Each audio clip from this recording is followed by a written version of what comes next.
Hi, this is Andy with wristadvisor.com, and today we have a special unboxing and review for you today. We are going to be taking a look at the Omega Seamaster Aqua Terra 150 meter blue dial steel reference. So let's take a look at it, open it up.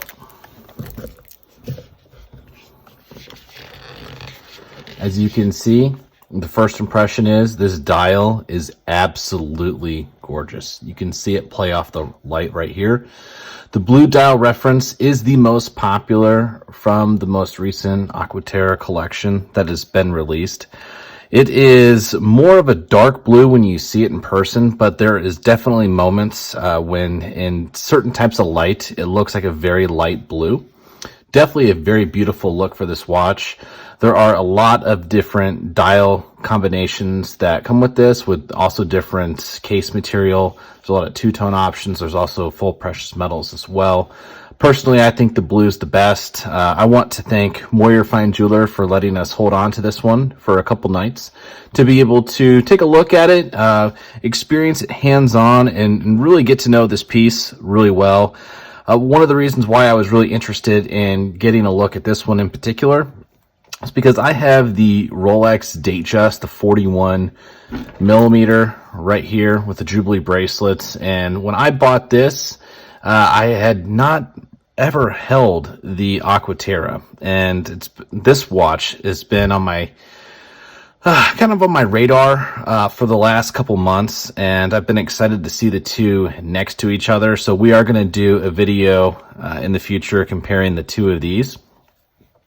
But one of the reasons why I wanted to see this is because I wanted to see if this had the same effect that my Omega Seamaster 300 meter had, which I believe that 300 meter is everything that the Submariner is. And after having this for a couple hours, and I'm going to leave some judgment over the next couple days, but I definitely think that the Aqua Terra, for the short time that I've had it, can be everything that a Rolex Datejust could be without the Rolex name associated with it. So let's talk about the movement on this. The movement is one of the biggest selling points of this watch. The movement is the Omega calibre 8800. It is an in-house coaxial movement, and as you can see, we have a see-through sapphire case back. The Omega Seamaster 300 meter that I have has that exact same movement, and it has a 55-hour power reserve, very accurate, 0 to +5 seconds per day.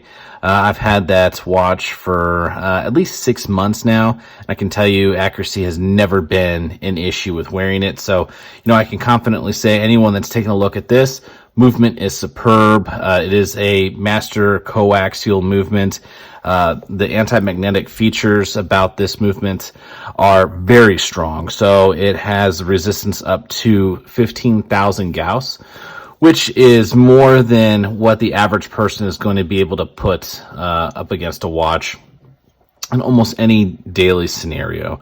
So you can go walk through metal detectors, be around electronics, and have no issues wearing this watch and keeping it in superb condition. The bracelet on this is really, really, really nice. So what you see is a brushed outer links, a polished inner, and it does taper down, which I didn't notice that when I saw it online, but when I saw it in person, it just really, really, really stands out. So, for something that it was almost like a pleasant surprise when I saw this come in. I'm going to put it on my wrist right now so you guys can be able to see what it looks like. And now I don't have a large wrist, it's not a small wrist. I would classify it as just, somewhere in between. So you'll be able to get a good view on how this looks. Hold on one second. There we go. So it's very comfortable. This is actually the first time I put this on. Doesn't pull hair. Bracelet's really easy to put on. And let's see, take off. Yeah, this is what I'd absolutely expect. And looks great. So it is a 41 millimeter. But to be honest, it it seems like it wears almost a little bit larger than that. So this is my Datejust 41. And I guess, yeah, they look kind of the same size. Maybe it's because the Aqua Terra is just a little bit thicker. Maybe gives that impression off. So sorry for nudging the camera on you guys. But as you can see, the wrist presence is really nice. It sits well, as you can see. This is meant to be a sports watch. This is meant to be an everyday wear. So it's meant to be able to withstand almost anything that you can be able to give this watch. Now, one of the advantages that this has is, especially compared to some of the more expensive options like the Datejust 41, is that this goes for MSRP at $5,700. So if I had the watch first and got to experience it, and then I found out what it cost, I would say that this is one of the best value for, you know, any simple three-hand complication watch. Definitely for the price difference between this and the Datejust, you know, I think that this makes a case for being a value purchase. Now, it's not going to retain the value like a Rolex does, because there's not many watches that does, but I don't think you should be purchasing watches solely based on that. This watch is going to be something that, you know, I honestly think would be able to last a long time. You know, I bought my first Omega, like I said, about 6 months ago. And to be honest, that's what I've been looking at ever since I got into the brand. And I know the allure of Rolex or some other brands has kind of diminished a little bit now that I've experienced the quality that Omega brings to the table. So, you know, I'm really happy that Moyer Fine Jewelers let us have this for a couple nights. And I'm going to be doing it, like I said, another video comparing it to the Datejust, but I'm going to wait a couple days to do that so I can experience this for a little bit longer before I do the full comparison between the two. But just my first initial impressions is that this is an amazing watch. It's something that is definitely, if you're in the market for an everyday timepiece, it's going to look great in a suit. It's going to look great wearing a polo or a button down, or in a t-shirt in an everyday setting.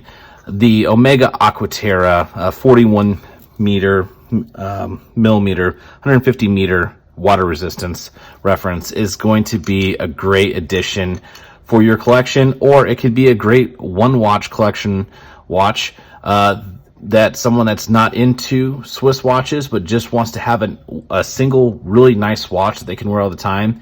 This would be a great candidate for that, and especially in the blue dial, very, very, very, very versatile. So I want to thank you guys for joining us on this video today. If you like the video, please give it a like. If you like the channel, we want to ask you to subscribe. It really helps us be able to do more videos like this, and we can be able to do more unboxings, more reviews, so you guys can get a closer look and hands-on with these watches. So again, thank you for joining us, and we will see you in the next video.